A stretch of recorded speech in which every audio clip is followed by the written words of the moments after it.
To demonstrate the server monitoring capabilities, I've created two new VMs on DigitalOcean, called them New Relic 1 and 2, and also configured them to send the data, essentially the system metric data, back to New Relic.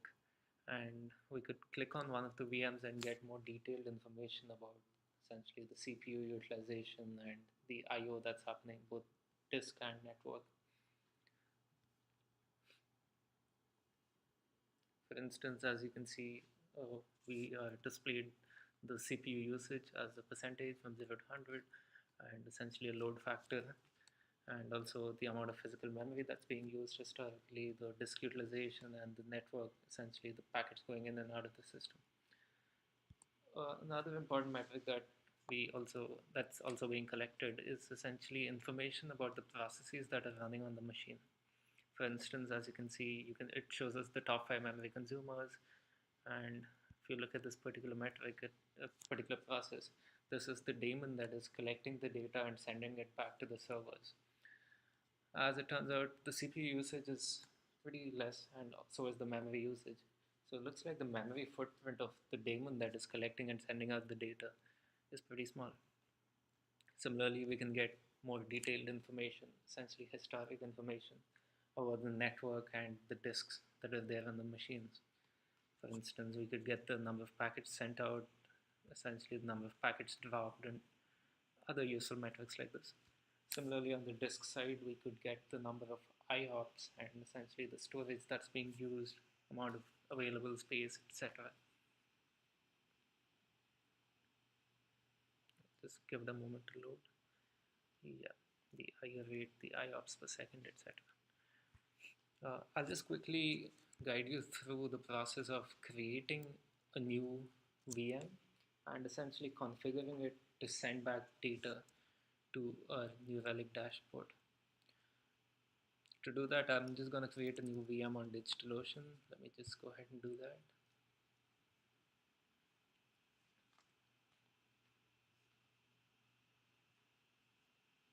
Let's just pick Ubuntu, and yeah, any size should work. And we'll just call this test machine. Create.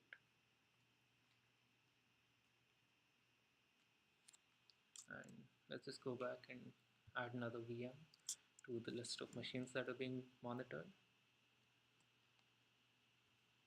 Here we select the platform that we're running on, in this case Ubuntu. The monitoring service is provided on a whole bunch of different OSs, including Red Hat, CentOS, Windows, etc. In our case, we're going to pick Ubuntu, and it displays a list of instructions that will have to essentially run on a VM to set up monitoring capabilities. Now that the VM is created, I'm just going to log into the machine.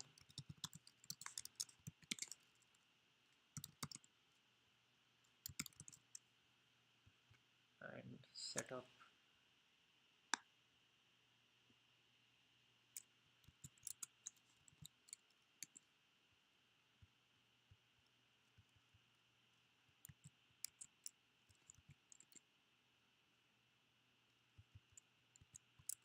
we're just adding a new repository to our Linux machine that we just created,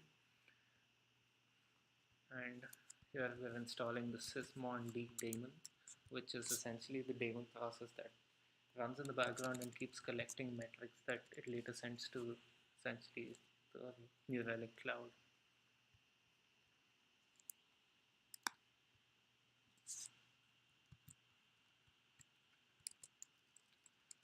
This step lets us configure the daemon by setting a unique license key, which lets the service uniquely identify.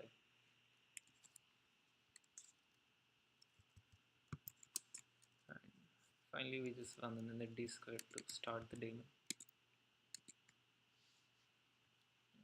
As you can see, yeah, that's about it. And this is the set. This is all the steps that are needed to set the VM up to essentially collect the data and send it back to this cloud. Now we're just going to go back to our server dashboard and see if, this usually takes a couple of minutes. We're going to see if the data populates.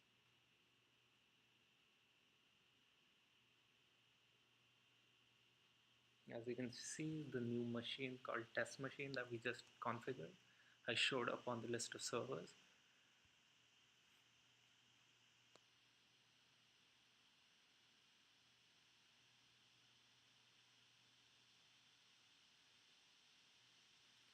Yeah, this takes a couple of minutes for the data to populate, and yeah, as you can see, some of the data has already showed up. Like, the CPU, the type of OS it's running, etc. While the time series data has not been loaded yet. This usually takes a couple of minutes, and yeah, we'll just pause the video for a while and come back in a while and show you the results of this. As you can see, after a couple of minutes, the time series data has started to come in as well. Essentially, you can notice the load and the memory usage and the disk utilization, network I/O ever since the VM has been created just a couple of minutes ago.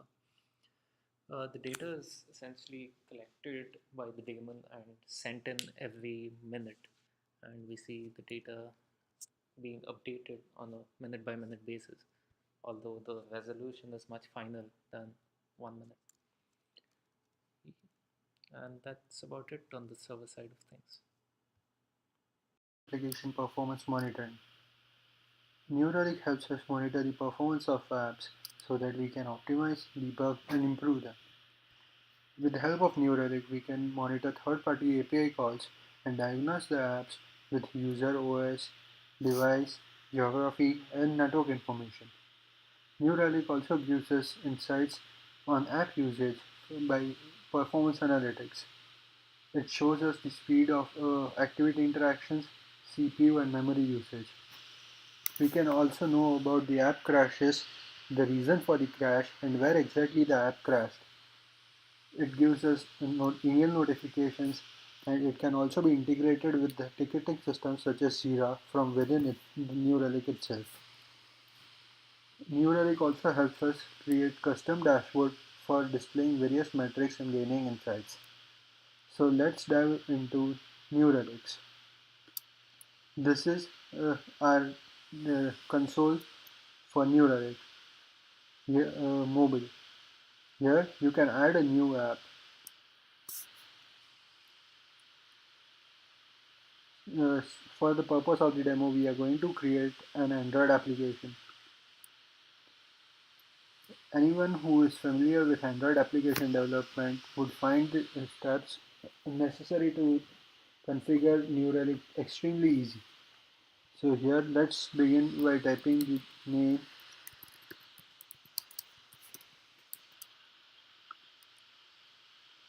We choose the SDK available and going with the established one. Next, we select the build scripts based on the type of Android app you are developing. You can either select a Gradle and Android Studio development environment or an Eclipse, a Gradle plugin, and or Maven. And then this is the kind of build script you get.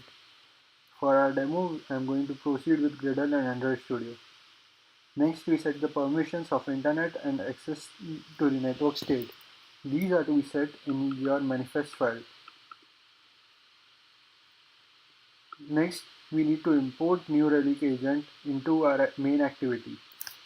Also, one thing I noticed that rather than just importing it in the default activity, it would be better if we import it to all the activities of our application so as to help with monitoring. New Relic also gives us this application token, which is generated, uh, which is a unique token generated for our application. You need to copy this and paste it into the onCreate uh, part of the app. So say this is my sign in activity. So this is where is onCreate, and here I import new relic with application token and I try to start the agent. Next, if you use ProGuard, then you also need to add new relic properties file, which I have not used in my application. Similarly, you need to add exclusions to the ProGuard config, which are mentioned very specifically here. Once you are done with that, all you need to do is clean the project and start running the application. you can see once you are done with that, you will be able to actively monitor all your mobile applications in the console. Since I already have set up a new Relic New Relic in my mobile app, I am going to go ahead to my dashboard.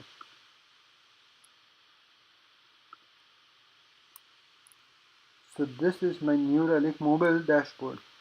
You can see that there are three mobile applications.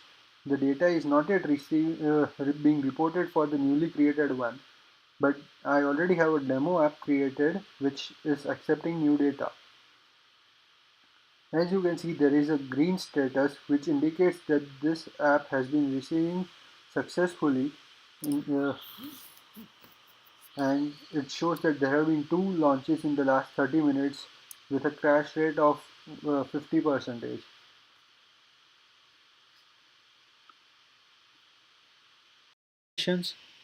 In our manifest file, we need to add the agent, New Relic agent, in the activity.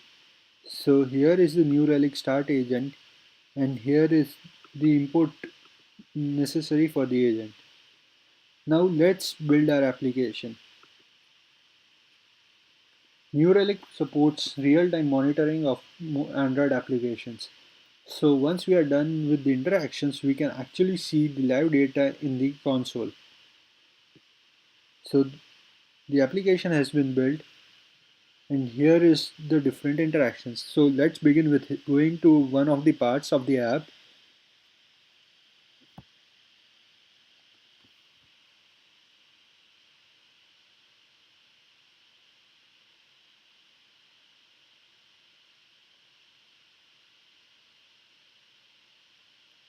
So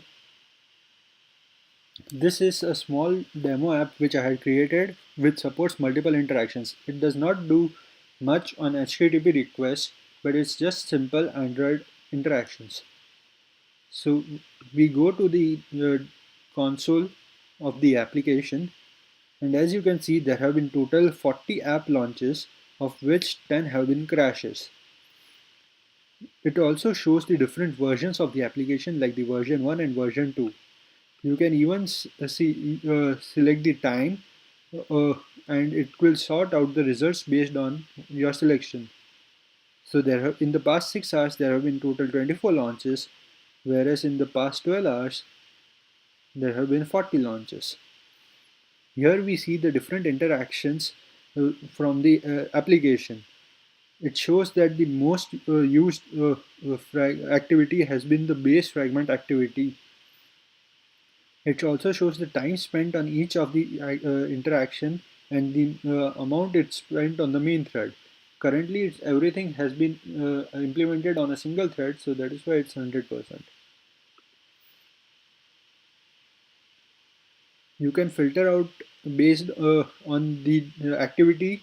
Since currently it's just three activities, it looks very simple, but normally an app has multiple activities, and each interaction can be used split into the time spent, and the slowest interaction has been the sign-in fragment. This shows that this is the part of the code which you need to improve.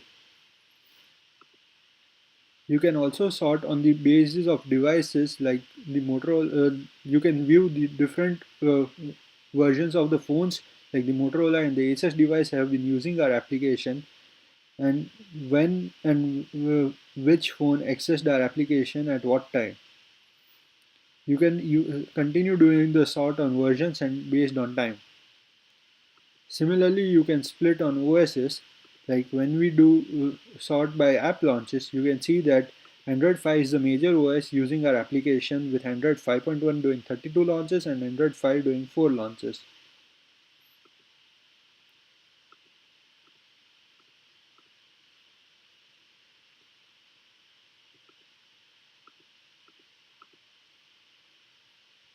Finally, let's move on to crashes. So, one of the best features I really liked about New Relic was crash alerts. Let, let's So currently the app is working perfectly fine. So let's go to the code and create a new crash.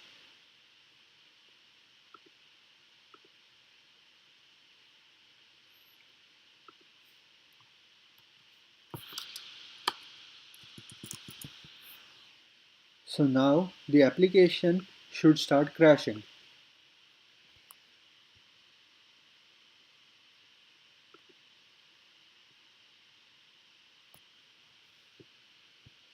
You can see that I added this crash on line 59.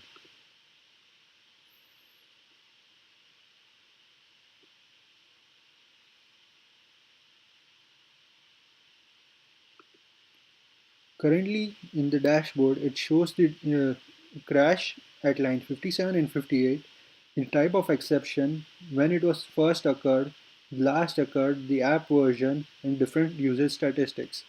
You can even group the crashes based on location, the crash class,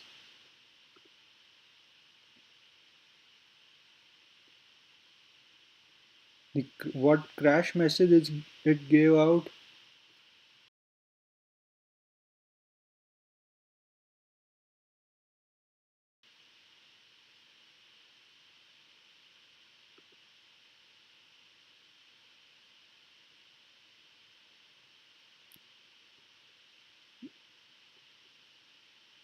The internet service provider, the region the user is in,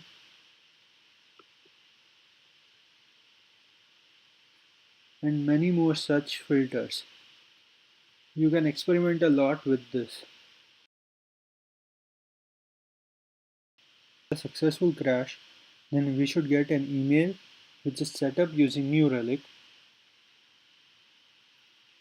with the crash report.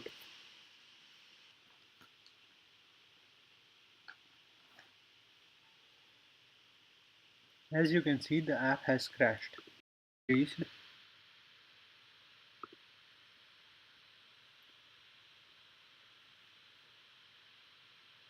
we see the crash message, then we can see that this is a newer crash which was inserted by us.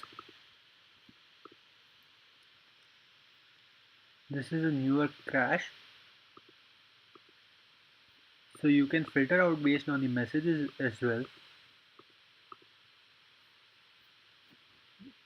It shows the crash rate and the number of users which are not affected and affected, the crash type, and the place exactly where the crash has occurred.